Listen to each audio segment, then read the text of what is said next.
Hey, what's up, guys? So go ahead and do me a quick favor. Wherever you're standing right now, wander over to your kitchen sink. Open up that cabinet underneath and take a good look at what's living back in the corner. I'll bet you money there's a bottle of drain cleaner in there. Maybe 2 of them. Maybe a whole little graveyard, half empty, with those crusty dried rings around the caps. And every single one of those bottles is basically a receipt for a clog that came right back. Now, the folks who fix drains for a living, a whole lot of them don't even keep that stuff under their own sink. They go ahead and pour something completely different down there about once a month. It costs them close to $1. And it is not drain cleaner. So let me just tell you what it is right up front, because I hate videos that make you wait 10 minutes for the answer. It's a bioenzymatic drain treatment. That's a fancy way of saying it's a jar of good bacteria and enzymes. And you'll see it sold under names like BioClean or the Green Gobbler enzyme formulas, sitting on the shelf in a tub. A tub runs you somewhere around $15 to $25. And since one treatment is only a scoop or so, you're looking at maybe $1 or $2 every time you use it. You pour a dose down each drain once a month, and that little bit of bacteria goes to work eating the very stuff that turns into a clog. That's the whole trick. That's the thing the good plumbers do at their own houses, and mostly forget to mention when they're standing in your kitchen. Now you might be sitting there going, hold on, my drains aren't even clogged, so why would I pour anything down them at all? And that's a fair question. So let me back up and explain what's actually happening inside your pipes, because once you see it, this whole thing makes a lot more sense. When a drain clogs, it's almost never one big dramatic thing. It's a slow buildup on the wall of the pipe. In the kitchen, it's grease and cooking fat. You pour a little warm bacon grease or the fat off a pan down the drain, and it goes down just fine while it's hot. But then it hits that cooler pipe a couple feet down, and it firms right back up and sticks to the wall like candle wax. And then food bits and coffee grounds and gunk catch on that sticky layer. And it grows. In the bathroom, it's a different mix, but the same idea. You've got soap scum, which is basically soap reacting with the minerals in your water and leaving a filmy residue. And then you've got hair. And the hair is the real troublemaker, because it catches on everything and it weaves itself into this nasty, slimy mat that plumbers call a biofilm. It's alive, it stinks, and it grabs every new thing that floats past. So your drain isn't clogging because of one bad day. It's clogging because that wall has been getting a little thicker and a little slimier every week for months. And one Tuesday, it finally closes up enough that the water can't get by. That's the enemy. It's the coating on the wall, not some mystery object stuck down in the trap. So here's why the bacteria approach is so clever. And this is the part that got me the first time I understood it. Those enzymes and that live bacteria, when you pour them in and let them settle, they don't just rinse through and leave. They actually set up shop. They colonize the inside of your pipe and they start eating. Grease, food residue, soap scum, that hairy biofilm, all of it is organic. And organic is exactly what these little guys are built to digest. So they just sit in there quietly munching away on the gunk that's coating your walls day after day, keeping that layer thin. And when the layer never gets to build up, it never gets to close off. You're not unclogging a drain anymore. you're stopping the clog from ever forming in the first place, which is a whole lot easier and a whole lot cheaper than dealing with it after.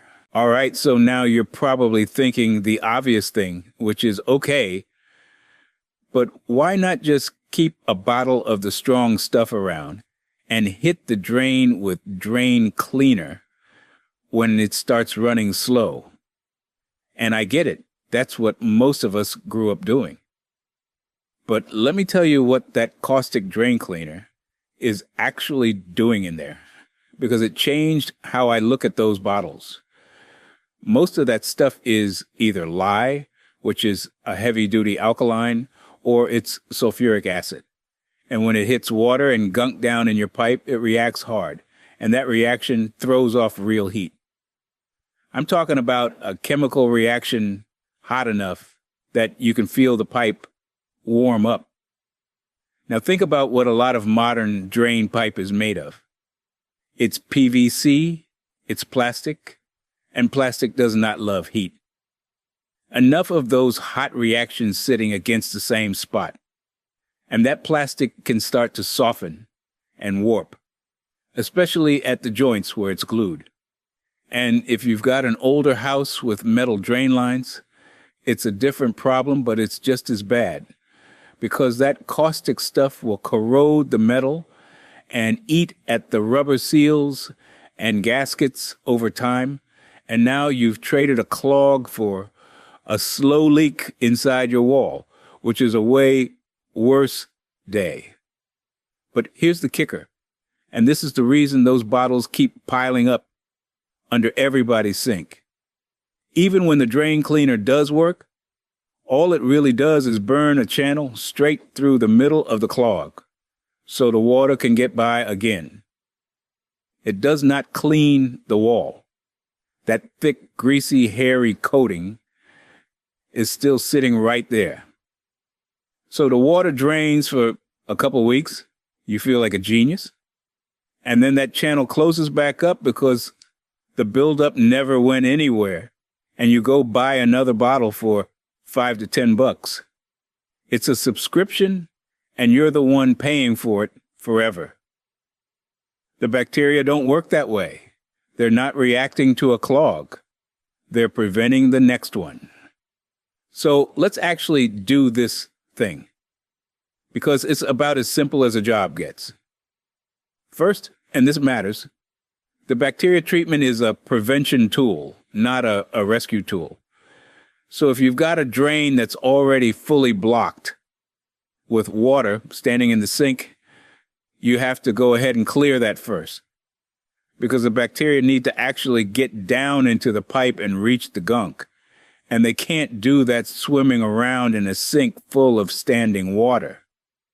A plunger or a cheap little drain snake usually handles that. Once the water's moving again, even if it's slow, now you're ready. Here's the key to the whole thing, and it's the step everybody gets wrong. You want to run this treatment at night, right before bed, when nobody's going to use that sink for several hours. And the reason is standing time. Those enzymes and bacteria need to just sit in the pipe undisturbed and go to work.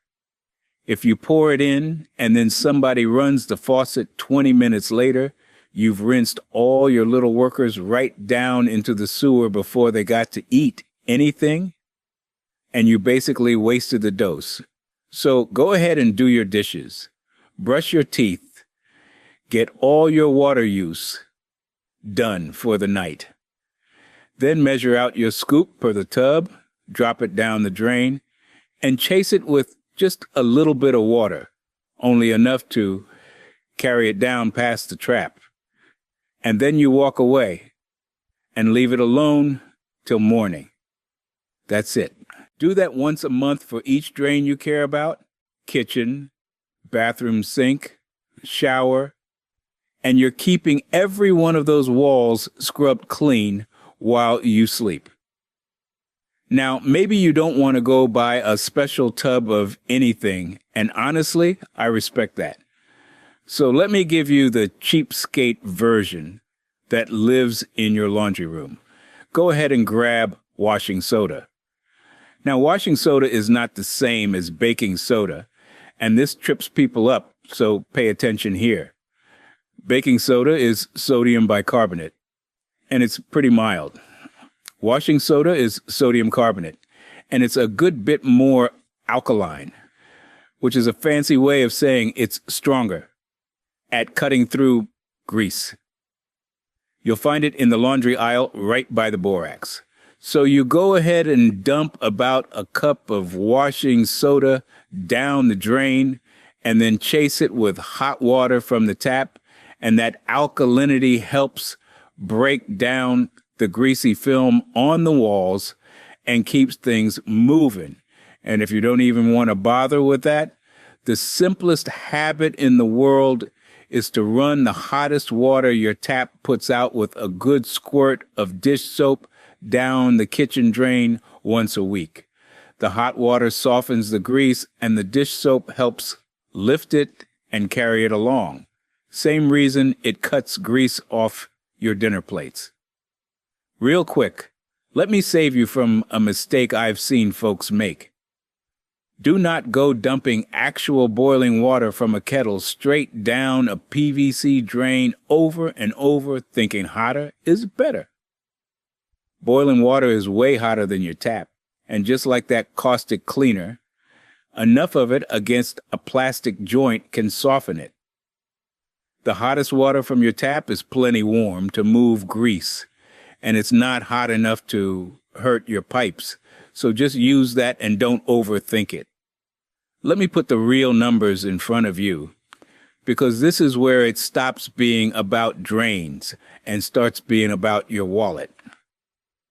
That tub of enzyme treatment, the $15 to $25 one, lasts you many months because you're only using a scoop at a time. So you're spending about $1 a month to never think about clogs again. Compare that to the caustic route, where you're buying a $5 to $10 bottle over and over because the clog keeps coming back. And then compare all of that to what happens when the buildup finally wins. A plumber coming out to snake your line, a rooter call that's often somewhere in the $150 to $300 range just to show up and clear it. And if that grease has really hardened up in there and they've got to hydrojet it, meaning blast it out with high pressure water, now you're looking at $300 to $600, sometimes more. So you can spend $1 a month on prevention, or you can roll the dice and spend a few hundred all at once down the road. That's the math, and it's not really close. Now I want to be straight with you about what this stuff does not do, because I'm not here to sell you a miracle. The bacteria treatment handles organic buildup and the funky smells that come with it. Grease, food, soap, hair gunk, that's its whole job. It is not going to dissolve a kid's toy or a bottle cap that fell down there, and it is not going to touch hard mineral scale, that chalky buildup you get from hard water, because that's not organic. And the bacteria have no interest in eating it. So if you've got a physical object stuck or heavy mineral crust, that's a different job for a different day. And one more time, because it's the big one, never mix this treatment with bleach or any chemical drain cleaner. Bleach kills bacteria. That's literally what bleach is for. So if you pour bleach down a drain you've been treating, you just murdered your whole little cleaning crew and wasted your money. Keep the two completely separate and never mix drain chemicals together in general, because some of those combinations put off fumes you do not want to be breathing. So let's bring it home. The clog in your drain isn't some sudden accident. It's a slow, greasy, hairy coating that's been building on the pipe wall for months, and the caustic stuff under your sink just burns a hole through the middle of it, and quietly beats up your pipes while it's at it. The move the pros actually make at their own houses is to pour a little bacteria and enzyme treatment down each drain once a month, let it sit overnight, and let those little guys eat the gunk before it ever becomes a problem. And if you don't want to buy anything, a cup of washing soda and hot tap water, or just hot water and dish soap once a week, keeps you a long way ahead of trouble. Before you go, I want you to know about my new book, 100 Old House Fixes That Save You Thousands. It shows practical fixes for older homes, so you can stop guessing and avoid expensive repair bills. Just scan the QR code on screen or click the link in the description to get your copy. Thanks for watching.